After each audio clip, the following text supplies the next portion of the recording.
What if I told you the US dollar, the most powerful currency on earth, might be following the same path that destroyed Rome's Denarius, Venice's Ducat, and Britain's pound?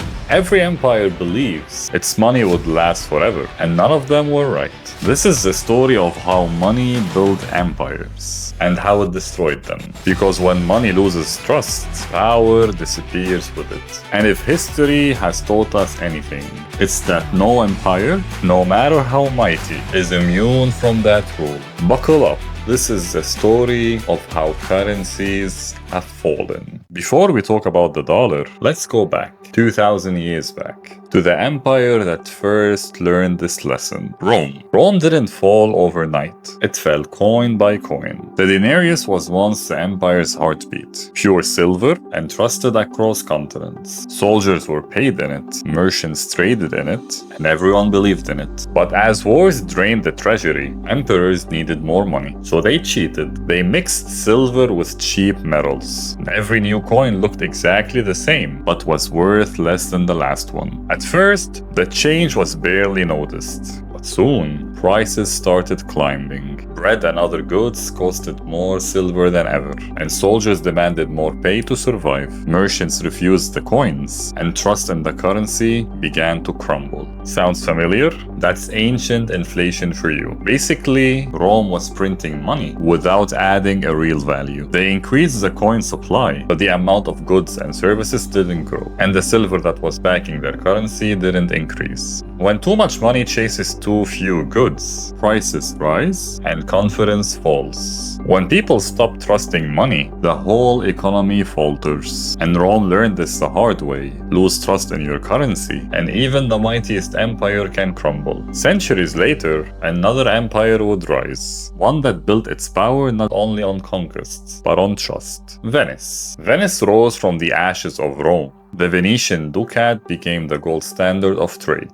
Traders from Cairo to London accepted it without questions. Its purity never wavered. Venice didn't just mint coins, it minted trust. Ducats funded fleets, armies, and trade empires. Venice became a powerhouse of trade, and its canals flowing with gold. But even this wasn't eternal. Wars, extensions, and competition from emerging European powers chipped away at Venice's dominance. The Ducat remained valuable, but the city that controlled it lost global influence. Keep this in mind. Having a stable currency isn't enough. Even when trust exists, outside pressures, war, debts, and even competition can erode power. Spain would show this dramatically with silver. Spain stumbled upon the Americas, and with it, mountains of silver. Mines like Potosi poured so much silver into Europe that it changed the economy, and the Spanish real became the first truly global currency, accepted from Manila to Mexico to Amsterdam. But there was a problem. Money didn't make the country automatically richer. Spain flooded Europe with coins, but the real economy, farms, factories, and even trade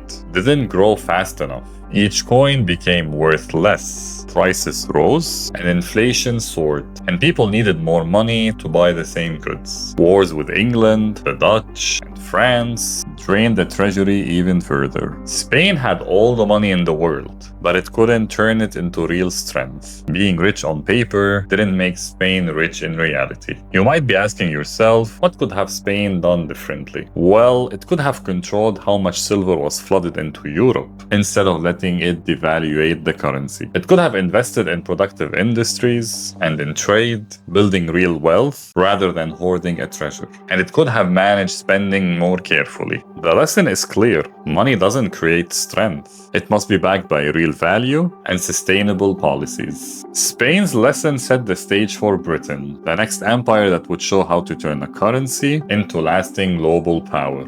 Britain emerged from the shadows of Spain. The pound sterling became the world's dominant currency. Backed by gold and international trade, it financed the British Empire's expansions. From India to the Americas, banks, merchants, and all colonies trusted the pound. During the Industrial Revolution, the pound's dominance grew. London became the financial center of the world. Wars were fought and won on credit extended in pound. But dominance has its danger. The two world wars left Britain deeply in debts. The gold standard, once the pound's anchor, was abandoned. By the mid-20th century, the US dollar was rising as the new gold standard. The pound remained strong, but its days of global supremacy had ended. Here's the key takeaway. Even the strongest currency can fall if debt, war, and overextensions take their toll. Keep this pattern in mind, because it's the same story that America will face with the dollar. America stepped onto the cage in the 20th century. After World War II, the US held most of the world's gold. The Bretton Woods system pledged all the currencies in the world to dollar, and the dollar itself to gold. And suddenly, dollars were everywhere. And for decades, the dollar reigned supreme. Oil was traded in dollars, and nations needed dollar to buy goods, to fight wars, and even to pay debts. And the petrodollar made America the financial overlord of the new world, like we saw in the previous videos. But trust is fragile. As the US wars and debts are increasing, the dollar is starting to be questioned. And just as history has shown, alternatives emerge when trust falters. Do you see the repeating theme? Every empire that failed to protect trust eventually lost its currency's dominance. Let's step back and look at the bigger picture. From Rome to Venice, and from Spain to Britain, every currency that dominated the world shared one thing: trust. When that trust faltered, so did the empire. Rome's denarius failed because it was debased. Venice ducats survived in value, but the city lost dominance. Spain's silver caused inflation and weakened the state, and Britain's pound fell behind the dollar when war debts mounted. And now, the dollar faces its own tests. History does repeat itself. Not exactly, but in patterns. Keep watching, because understanding these patterns give insights into what could happen next and what leaders today are preparing for. Nations are quietly preparing for a multipolar world. China promotes the digital yuan, BRICS countries explore shared currencies. Mobile systems like Alipay and WeChat Pay are connecting markets without dollars, and commodities are being traded in local currencies and not just dollars. This is not the fall of America, but it could be the end of the dollar dominance, and we will discuss this in next week's episode. The story of money is the story of power. Every empire, every currency, every vault of gold tells exactly the same story. Trust is fragile, and dominance is temporary. Today, the dollar reigns. Tomorrow, history might repeat itself once again. This is the end of today's episode. I hope you enjoyed it. If you did, don't forget to like and subscribe. And if you have more ideas for me to cover in the next episodes, leave it in the comments. Until next time.